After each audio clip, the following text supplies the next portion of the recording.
नाशिक मध्ये महाधन कंपनीचा शेतकऱ्यांसाठी परिसंवाद. वा वा वा वा, काय बातमी आली.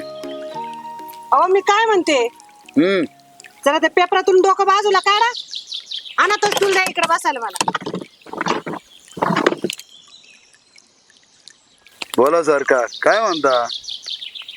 अहो पावसाचे दिवस आले, पावसात भिजून आपली गाय नाही का आजारी पडायची बरं. तेव्हा आता आपल्या गायीसाठी एखादा गोठा बांधावा लागेल का नाही. बांधू की, अहो ते गरजेचं आहे. गाय भिजली तर आजारी पडन आणि वरून खर्च पण वाढन. त्याच्यापेक्षा आपण काळजी घेतलेली बरी. म्हणतात ना, उपचारापेक्षा प्रतिबंध चांगला. नारंगी बास ना बजेगी बासुरी. कारभारी तुम्ही लय चांगले हो. आता तुम्हाला ना मस्त आलं कुटून चहा बनवते. निकीवर पुसपूस आणि ठेवा की मग. हो थांबा थांबा, या गोठ्यावरून साहेबांनी काय सांगवलं ते मला आठवलं. हा सांगा आता. सरकार, आपली जमीन म्हणजे रासायनाचा खजिना. पीक त्याला लागल ते बरोबर खनिज त्याच्यातून उचलून घेतं आणि काही कमी पडलं ते वरून आपल्याला खतातून द्यावं लागतं. जेव्हा आपण खत टाकतो, खत पण रसायनच. म्हणजे जमिनीतील रसायन आणि खतातील रसायन याची होती मारामारी. पण मग ह्या भांडणामध्ये महत्वाचे घटक वाया जातात. मग जे पिकाला मिळणार ते कमी मिळणार ना. म्हणजे एखादं कुत्र ह्या गल्लीतून त्या गल्लीत गेलं का तिकडच्या कुत्र्याला सण होत नाही. अहो तसंच काही जमिनीत खत टाकल्यावर पण होतं. कारभारी तुम्ही जे महादनचं नवीन खत सांगितलं क्रॉपटेक, त्याच्यात जी ती युनिटी टेक्नॉलॉजी वापरलेली आहे त्यात यावर काही तोडगा काढलेला आहे ना. काय बोललात एकदम मोक्याचं आणि टोकाचं.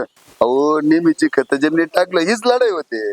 आणि त्याच्यामुळे काय होतं, खताची कार्यक्षमता फक्त 30 ते 40% शिल्लक राहते.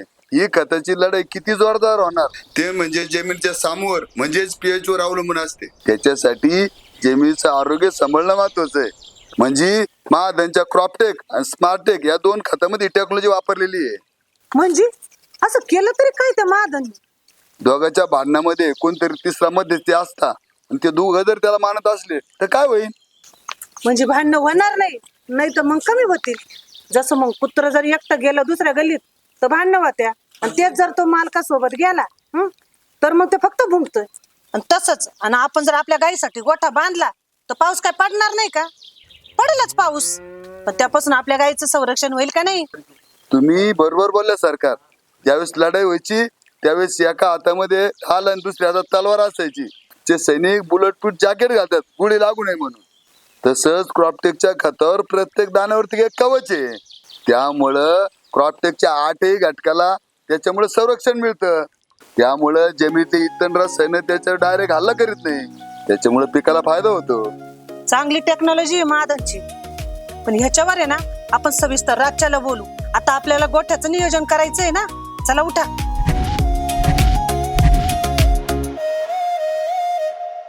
प्रत्येक पिकाच्या गरजेनुसार आहे क्रॉपटेक खत, ज्यामध्ये आहेत 8 पोषण तत्व. आता क्रॉपटेक आलं, काम झालं.